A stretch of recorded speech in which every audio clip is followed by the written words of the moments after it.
I'd like to discuss another important matter. This past week, we marked the anniversary of a deadly day in American history that has resulted in the loss of millions of innocent American lives. That is the anniversary of Roe versus Wade.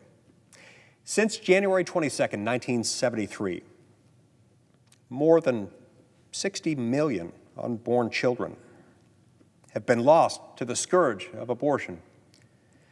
This week, we honor and remember those lives as well as those who have been hurt by the pains of abortion. In a normal year, tens of thousands of Americans would be marching down Constitution Avenue this Friday to do so. This year, as with so many other things, the March for Life will instead be virtual.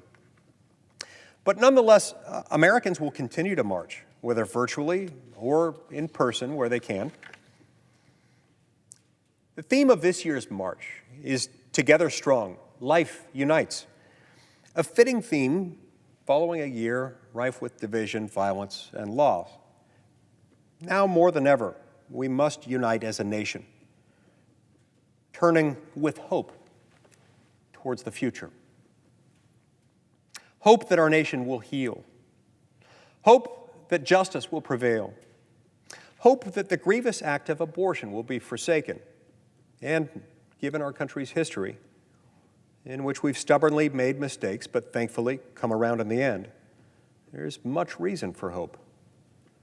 But we cannot heal and we cannot unite if we don't honor and respect all of the American people, born and unborn. So many of the deepest injustices in our country's history have stemmed from one dark, dangerous thing. That is, when we've rejected the dignity of the human person. When we've denied the humanity of our brothers and sisters. When we've discriminated against others based on the way they look, think, love, or worship. And when, because of that, we've looked at them not as people, but as things, as mere objects to be acted upon. As abolitionist William Lord Garrison put it, the worst kind of oppression, to be regarded with the greatest degree of indignation and abhorrence, is that which turns a man into a thing. Now, we've discriminated against a whole class of people, not based on the color of their skin, but on their age and development. But it doesn't change the truth.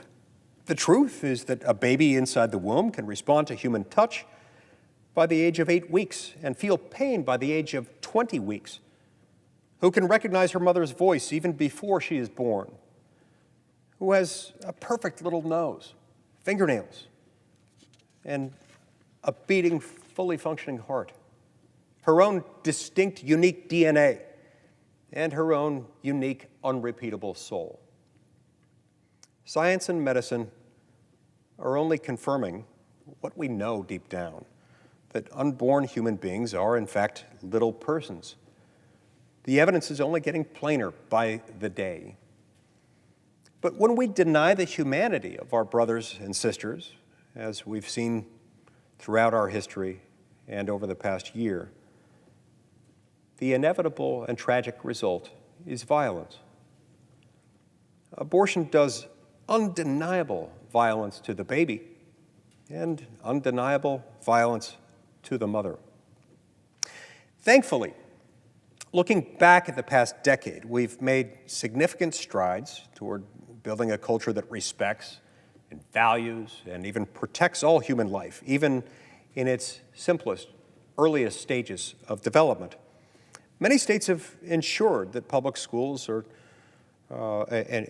public funds, are directed toward pregnancy help centers rather than abortion facilities, providing life-affirming alternatives to families in need. And in just the last decade alone, states have passed more than 400 pro-life laws, more than 1/3 of all pro-life laws that states have passed since Roe versus Wade was decided. This is indeed reason for hope.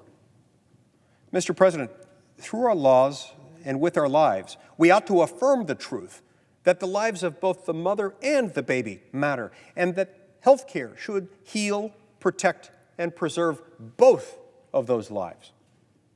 I've introduced legislation to help our laws affirm that very truth. Through my bill, the Abortion is Not Health Care Act, we have the chance to stop the tax deductibility of abortions, which are currently categorized as medical care by the IRS. Because we must be serious, whatever else it may be. Of course, elective abortion is not health care.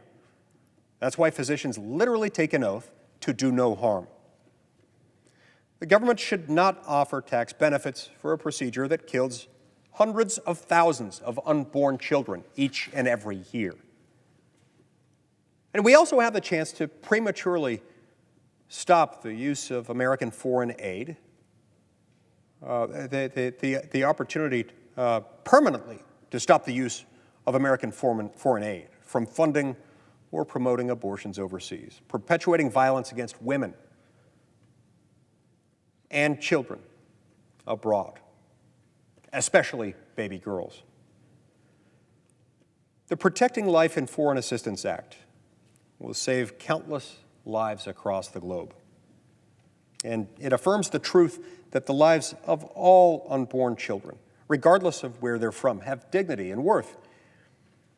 As the lyrics of a children's song in my church, a song that I sang in Sunday school as a child, say about each one of us, I am a child of God. We are all one human family, all children of God, these littlest among us too, who cannot yet sing for themselves. But they will soon. They will soon. Thank you, Mr. President. I yield the floor.